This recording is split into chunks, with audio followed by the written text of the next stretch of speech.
അടുത്ത പാസഞ്ചർ എന്നോട് വരാമെന്നാ.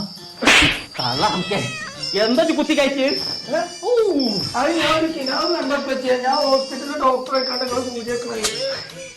10 പൈസക്ക് നിന്നെ പറ്റില്ല. നല്ല ചെല്ലി പറഞ്ഞ് കറക്കണ്ടേ. അത് കണ്ടാ ചെയ്യാം.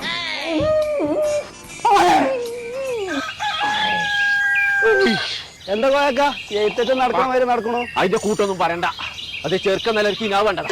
ഓൻ ഡോക്ടറെ കണ്ട് ഇന്നെ സൂചിക്കണത്. പിന്നാരെ കോയക്ക ഓൻ +2 വരെ പഠിച്ചതല്ലേ. ഓനിന് അതിനെ താല്പര്യം ഉണ്ടെങ്കിൽ ആ കോട്ടക്ക് അൽമാസിൽ കൊണ്ടേക്കാണ് ചേർത്ത് വെക്കാണ്. അതിനൊന്നും എന്റെ അടുത്ത് പൈസ ഇല്ല ഡോക്ടർ ആവാനൊന്നും. ഡോക്ടറൊക്കെ കഴിഞ്ഞില്ലെങ്കിലും പാരാമെഡിക്കൽ പഠിക്കാലോ. എന്നാ ഞാനേ ഇപ്പൊ തന്നെ ഓൻ അവിടെ കൊണ്ടുപോയി ചേർത്തട്ടെ. മറ്റേ ഇനി അന്ത്യം കണ്ടാണ് ഓൻ്റെ അപ്പേ.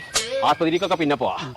പതിനോട്ട് ഇനി പഠിച്ചിക്കാണ് വലിയ ആളാകാണെങ്കിൽ ആരെങ്കിലും സൂചിക്കാൻ അവസരം കിട്ടുകയാണെങ്കിൽ ഈ കോളേജിൽ കുത്തിയെത്തട്ടോ. അടച്ചും പൊറുക്കൂലോ. നമ്മളിവിടെ പ്രൊവൈഡ് ചെയ്യുന്ന കോഴ്സുകൾ വിവോക്കിലാണ് 3 വർഷത്തെ ഡിഗ്രി കോഴ്സാണ്. Cardiac care technology, dialysis technology, medical lab technology, operation theatre and anaesthesia technology, physician assistant, radiology and imaging technology. ബിവോക്കിന്റെ പ്രത്യേകത എന്ന് പറയുന്നത് 60% പ്രാക്ടിക്കലും 40% തിയറിയാണ് വരുന്നത്. നമ്മൾ കോഴ്സ് കഴിഞ്ഞ് ഇറങ്ങുമ്പോൾ സ്കിൽഡ് ആയിട്ടാണ് ആളുകൾ ഇറങ്ങുന്നത്. ജോബിലോട്ട് എൻ്റർ ആവാൻ ഇത് ഈസി ആയിരിക്കും. അപ്പൊ ഞങ്ങൾ അൽമാസ് കോളേജിന്റെ ലൊക്കേഷൻ വരുന്നത് കോട്ടക്കൽ ചങ്കുവട്ടി. നമ്പർ നമ്മൾ താഴെ കൊടുക്കുന്നുണ്ട്, വിളിച്ചിട്ട് വന്നോളൂ.